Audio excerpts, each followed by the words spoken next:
So welcome back, guys. We've literally moved like that far. Now what we need to do is start the start checklist. Flight deck to ground. Go ahead, sir. You can see the doors have been armed up. Ground, we have ATC clearance for start and taxi now. Please confirm ground equipment and services are clear. Roger.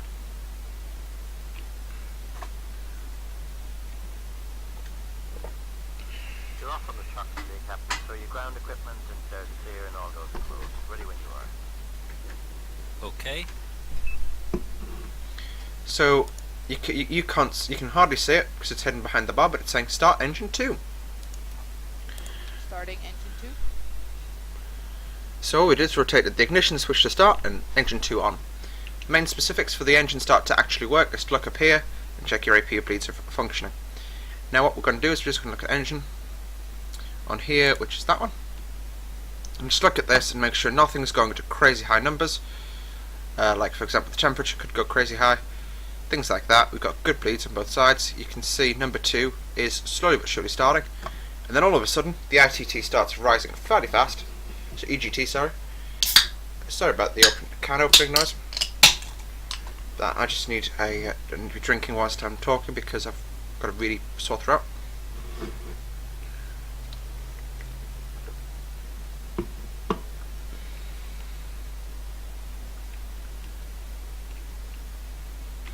I can even look outside now because the engine, as I say in this aircraft, I know it's not going to fail on me. Unfortunately, the pushback utilities did brilliantly today and put us in a terrible position. But as you can see, if you look at the nose, we've got number 2's running, number 1 isn't. That's number 1, that's number 2. Aircraft engine numbering always goes from left to right from our view. So, if we're in a 7-4, 1, 2, 3, 4. If we're in DC-10, 1, 2, 3. If we're in this, engine 1, engine 2. Okay, back inside. Start engine 1, so that's a good start on number 2. Starting number 1.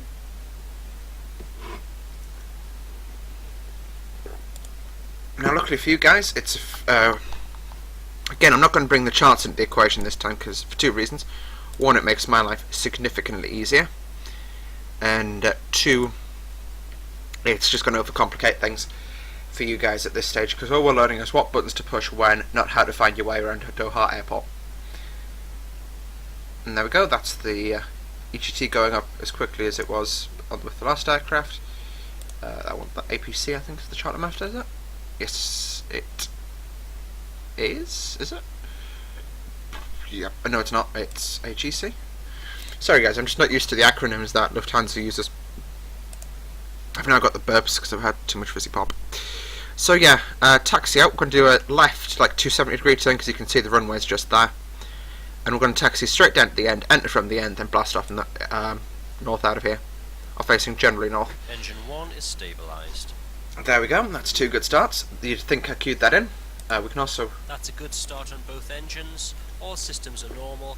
Thanks for your help and all clear. We'll see you for the signal on the right, please.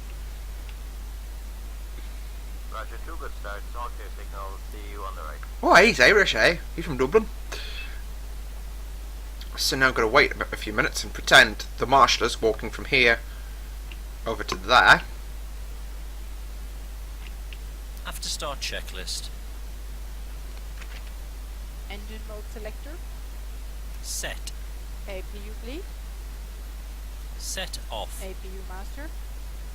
Set off. Ground spoilers. Set. Rudder trim. Checked 0. Pitch trim.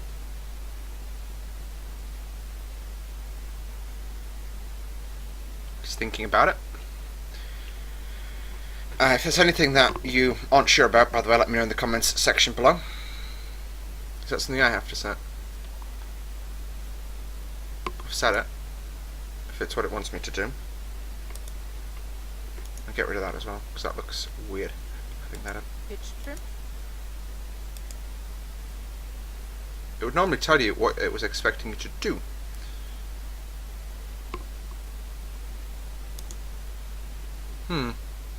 I've broken it.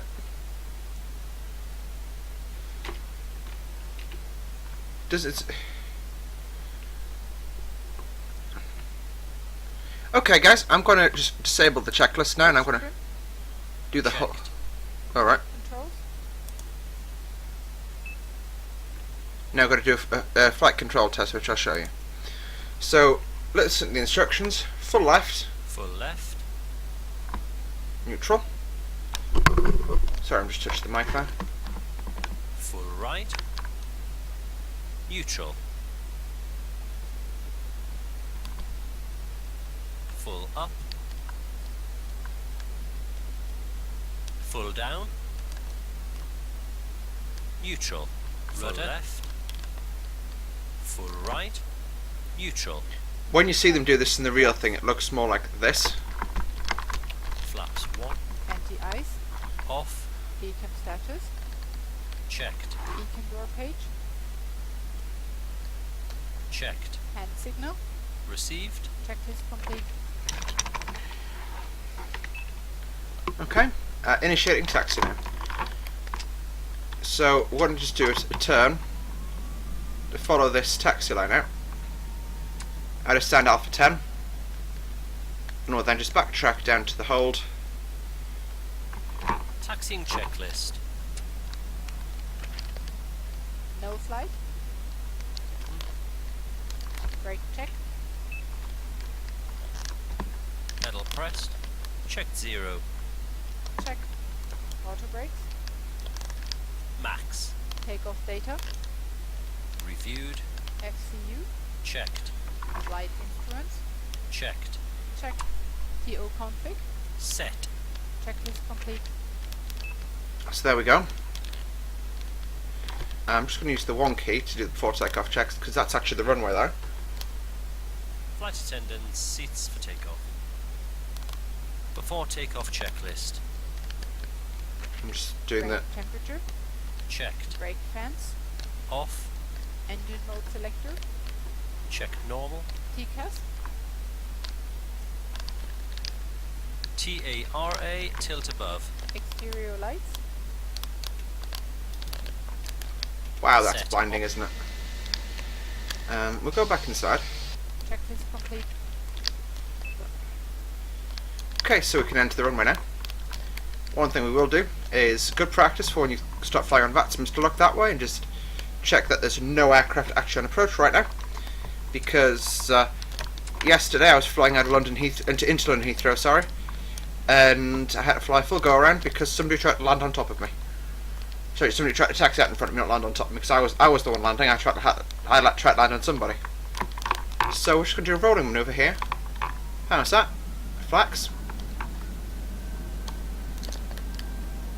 Takeoff. There we go, it's flags. Man, flex, SRS and runway. Check. Power set.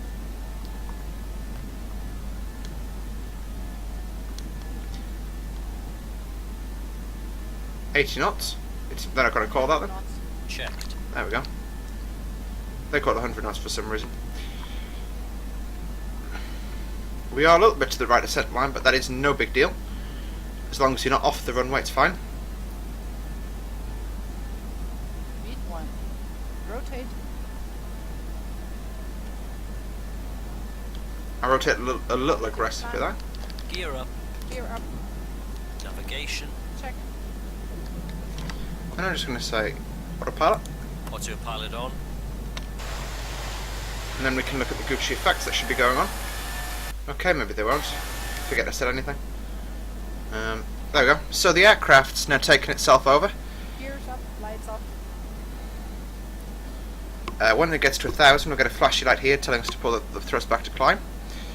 But what's going on now is it's aligning itself on course, and it's pitching to climb at V2, which in our case is about 157 knots. There you go, it's just asked us to reduce to climb thrust, which has just been set by me. And the aircraft just going to nose over now and accelerate to 250 knots with an altitude constraint at 3,000. Once we pass slats retraction speed, I'll push the button on my joystick to retract the flaps. So you won't see that me do that in the cockpit because I've got a HOTAS switch for that. Flap 0. Speed check. Flap 0. Okay, maybe they'll do that for me. Now, The takeoff checklist. whilst they have to take off checklisting us, I'm going to bug Check up. normal. spoilers. And I'm actually going to bug straight up to 230. Flaps. So we're going to just Contracted. mouse wheel. Gear up. Lights Whoa, off. that went up fast.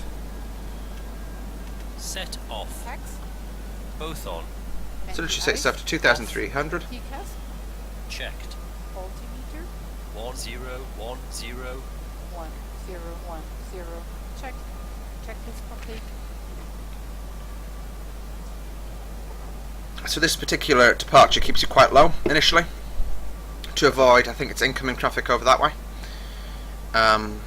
Yeah. Also, one thing we didn't do was start the chronograph. Right, well, we can't presently climb at cruise level because we're at an altitude constraint for this waypoint here, which is Getam. After that, I think we are clear to climb a lot better than this. Okay, alright, there we go.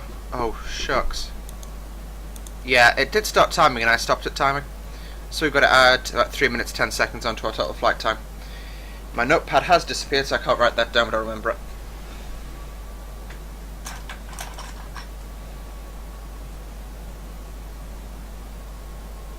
There we go, I've written it down.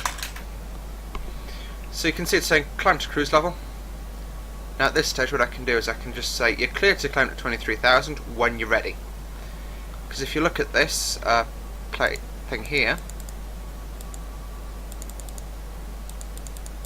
you just scroll it all the way to the top because there's loads of waypoints in the way. Oh, I've scrolled towards stupid Dubai. Dubai's not stupid, it's just I'm being stupid, sorry.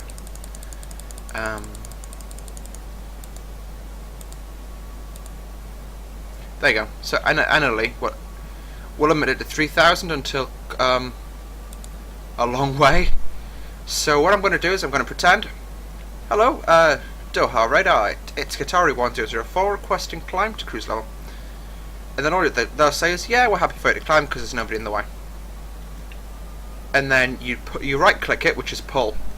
Now, easiest way to remember the Airbus avionics system is you pull it because you're taking control away from the aeroplane. You push it because you're giving the aeroplane control. That's, I think, the easiest way to remember what the buttons pushes are. So right click to pull it out. So that's what I've just done. I've gone from kind of a VNAV mode, if you want to akin this to a 737, to what we call flight level change. So basically an optimum high speed climb to altitude. Now, as I say, it wants us to climb to cruise level. You can see that. I hope that's in shot, is it? Yeah, it's definitely in shot. I just dragged it down a bit. Also, for those of you who haven't noticed this yet, this is particularly handy for flicking switches. This view here, like if I want to have a look and go, oh, so what is on this screen here? That's the easiest way to do it. Personally, I tend to use EasyDock if I can, but obviously I can't at this stage because I've got it installed. Let's fly from the first officer's seat for a few minutes because this is the view you'd most likely get as you started out flying the Qatar Airlines. You can just see the city over there, so the airport's just out of view on that island.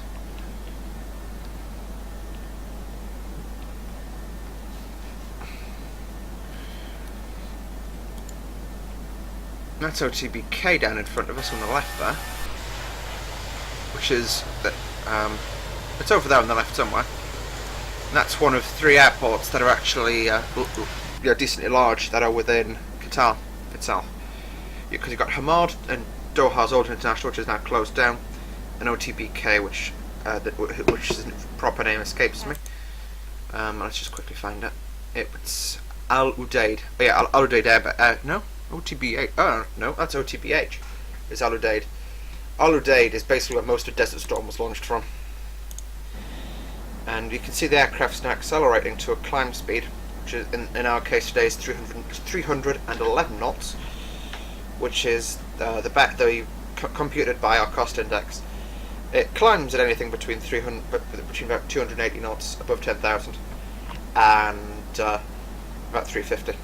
It does keep you, however, below 250 knots, below 10,000 feet, and that's actually an ICAO requirement that you do that, because if you don't, you're going to basically cause yourself a bird strike.